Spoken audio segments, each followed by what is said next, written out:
তো ওনার তিনটি আমি মনে করি উনি যখন ক্ষমতা নিয়েছিলেন এবং সেটা ওনার নিজেই স্বীকারোক্তি করেছেন যে বাংলাদেশে উনি যাচ্ছেন, উনি ক্ষমতা নেবেন। আসসালামু আলাইকুম বন্ধুরা, আশা করি আপনারা সকলেই ভালো আছেন।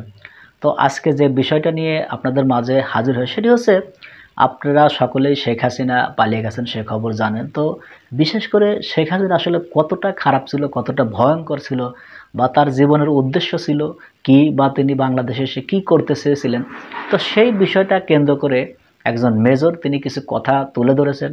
তো চলুন আমরা তার মুখ থেকে সে কথাগুলি একটু শুনি। তো তিনটি আমি মনে করি উনি যখন ক্ষমতা নিয়েছিলেন এবং সেটা ওনার নিজেই স্বীকারোক্তি করেছেন যে বাংলাদেশে উনি যাচ্ছেন, উনি ক্ষমতা নেবেন বাংলাদেশিদেরকে শিক্ষা দেওয়ার জন্য, রিভেঞ্জ নেওয়ার জন্য তার পিতার হত্যা। এটা লন্ডনে বলেছেন স্যার, এটা লন্ডনে বলছেন, প্রকাশ্যে বলেছেন। সেকেন্ডটা যেটা হচ্ছে, তিনি এই দেশকে সম্পূর্ণভাবে ধ্বংস করবেন। এবং তৃতীয়ত হচ্ছে যে এই দেশের সমস্ত সম্পদ উনি চুরি করে নিয়ে যাবেন। এই তিনটা লক্ষ্য নিয়ে উনি ক্ষমতায় এসেছেন এবং তাই করেছেন।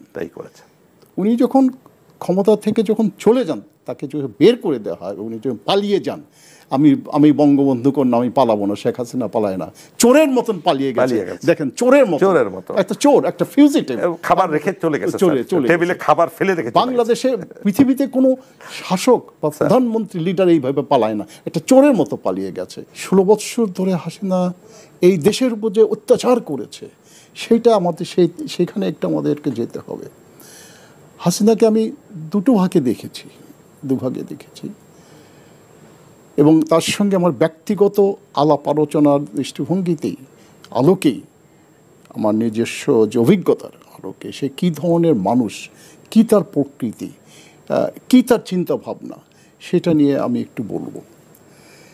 আমি 1989 সন থেকে 1993 সন পর্যন্ত আমি সিঙ্গাপুরে আমাদের দূতাবাসে কাউন্সিলর ছিলাম। তো এর মধ্যে ইলেকশন হলো, উনি অপোজিশন লিডার হয়েছিলেন। তো আমার দ্বিতীয় ব্যক্তি হিসাবে, দূতাবাসের দ্বিতীয় ব্যক্তি হিসাবে, ডেপুটি হাই কমিশনার হিসাবে আমার দায়িত্ব ছিল ওনাকে রিসিভ করা, উনি যখন আসেন এবং উনি যখন যান, সেটাকে তখন তাকে বিদায় জানানো। শেখ হাসিনার প্রতি কিন্তু আমার তখন পর্যন্ত একটা ভীষণ সম্মানবোধ ছিল বঙ্গবন্ধুর কন্যা হিসাবে। প্লাস তার ছোটো বোন রেহানা আমার স্ত্রীর ক্লাসমেট ছিল। এই বিষয়গুলো নিয়ে তার প্রতি একটা শ্রদ্ধা আমার ছিল এবং সেই শ্রদ্ধা হিসাবে তাকে আমি রিসিভ করেছি, not as an official duty, but এই কারণেই। এবং ওনাকে আমার বাসায় নিয়ে এসেছি, উনি এসেছেন, আমার বাসায় খেয়েছেন।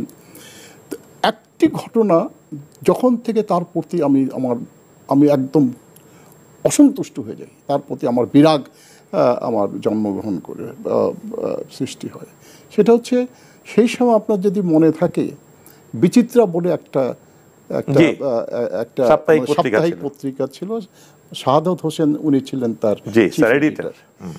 জয়েল সিং বলে নামে একজন ভারতীয় প্রেসিডেন্ট ছিলেন।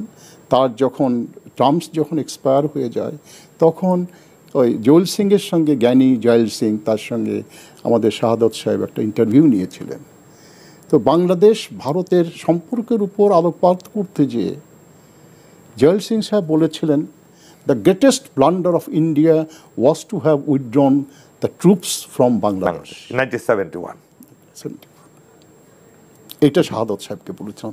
আমি যখন এটা পড়ার পর আমার মনটা খুব খারাপ হয়েছে যে কীভাবে এইরকম একটা উক্তি করতে পারে। তো এর কিছুদিন পরেই শেখ হাসিনা যখন আসলেন, ওনাকে আমি বললাম, আমি তাকে রিসিভ করে জানেন, আমি বললাম যে ম্যাডাম, আপনি জানেন এরকম একটা বক্তব্য দিয়েছে, and you know what was her response? সে তো ঠিকই বলেছে, আমাকে বলছে, আপনি বলেন তো, আমাকে বলেন তো যে এরকম আমেরিকা জার্মানি থেকে তার ট্রুপসকে ফেরত নিয়ে গেছে, আমেরিকা জাপান থেকে তার ট্রুপস ফিরে নিয়ে গেছে। আমার বিশ্বাস করেন যে আমি I was shocked, deeply shocked, যে কিভাবে is she prime minister of the country, by the time and she is going to the prime minister of the country, এবং how can she possess such anti state thoughts. সেদিন থেকে আপনি বিশ্বাস করেন তার প্রতি আমার যত শ্রদ্ধা ছিল, আমার সব শ্রদ্ধা সাথে হয়ে গেছে। চাকরি করেছি, উনি যখন প্রধানমন্ত্রী ছিলেন ওনার আন্ডারে আমি চাকরি করেছি, আমি মহাপরিচালক ছিলাম পররাষ্ট্র মন্ত্রণালয়ে। কিন্তু যখনই তার সামনে আমি যেতাম, যখনই তাকে নিয়ে আলোচনা করতাম, আমার হৃদয়টা ভেঙে যেত, ওই সব সময় এটা হতো। তো তারপর উনি এই 16 বৎসরে পুরো দেশটাকে আপনি অর্থনৈতিকভাবে, রাজনৈতিকভাবে, সামাজিকভাবে আপনি, এবং আমাদের পররাষ্ট্র যে নীতি যে ছিল, একমাত্র পার্শ্ববর্তী দেশ ছাড়া আমাদের কোনো বন্ধু ছিল না। We were literally friendless in the entire world. বন্ধু কি বলা যাবে স্যার পার্শ্ববর্তী দেশকে? ওনার জন্য তো ওনার 3টি আমি মনে করি উনি যখন ক্ষমতা নিয়েছিলেন, এবং সেটা ওনার নিজেই স্বীকারোক্তি করেছেন যে বাংলাদেশে উনি যাচ্ছেন, উনি ক্ষমতা নেবেন বাংলাদেশিদেরকে শিক্ষা দেওয়ার জন্য, রিভেঞ্জ নেওয়ার জন্য তার পিতার হত্যা। এটা লন্ডনে বলেছেন স্যার, এটা লন্ডনে বলছেন, প্রকাশ্যে বলেছেন। সেকেন্ডটা যেটা হচ্ছে, তিনি এই দেশকে সম্পূর্ণভাবে ধ্বংস করবেন, এবং তৃতীয়ত হচ্ছে যে এই দেশের সমস্ত সম্পদ উনি চুরি করে নিয়ে যাবেন।